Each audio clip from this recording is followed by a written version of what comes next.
بسم اللہ الرحمن الرحیم۔ حضرت انس رضی اللہ عنہ سے روایت ہے کہ رسول اللہ صلی اللہ علیہ وسلم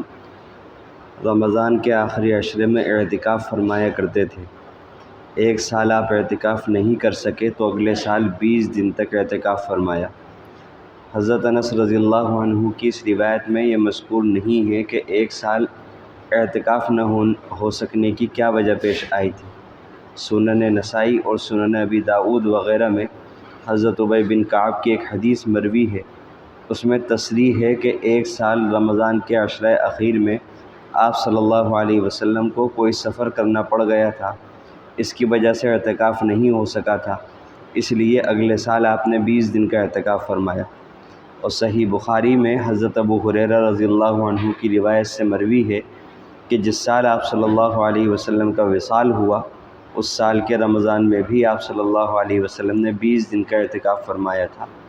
یہ 20 دن کا اعتکاف غالباً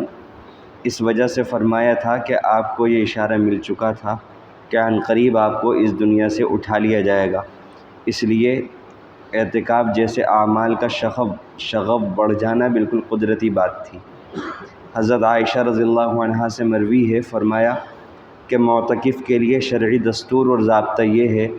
کہ وہ نہ مریض کی عیادت کو جائے، نہ نماز جنازہ میں شرکت کے لیے باہر نکلے، نہ عورت سے صحبت کرے، نہ بوس و کنار کرے،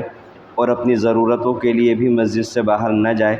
سوائے ان ضرورتوں کے جو بالکل ضروری ہیں، جیسے پیشاب پاخانہ وغیرہ۔ اور اعتکاف روزے کے ساتھ ہونا چاہیے، بغیر روزے کے اعتکاف نہیں، اور مسجد جامع میں ہونا چاہیے، اس کے سوا نہیں۔ اس سلسلہ معارف الحدیث میں یہ بات پہلے گزر چکی ہے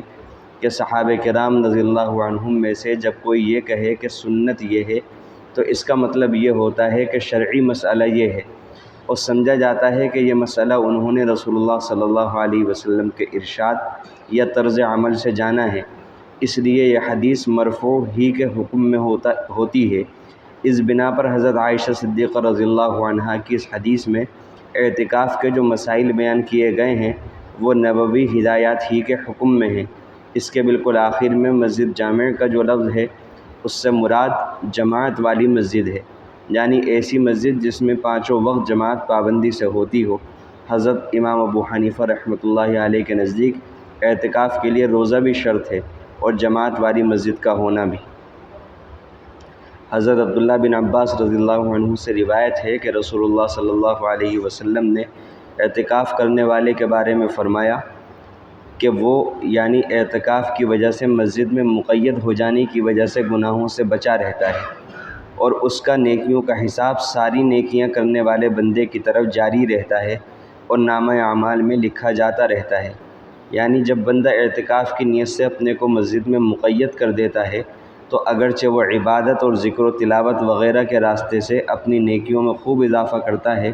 لیکن بعض بہت بڑی نیکیوں سے وہ مجبور بھی ہو جاتا ہے۔ مثلاً وہ بیماروں کی عیادت اور خدمت نہیں کر سکتا، جو بہت بڑے ثواب کا کام ہے، کسی لاچار، مسکین، یتیم اور بیوہ کی مدد کے لیے دوڑ دھوپ نہیں کر سکتا، کسی میت کو غسل نہیں دے سکتا، جو اگر ثواب کے لیے اور اخلاص کے ساتھ ہو تو بہت بڑے اجر کا کام ہے۔ اسی طرح نماز جنازہ کی شرکت کے لیے نہیں نکل سکتا،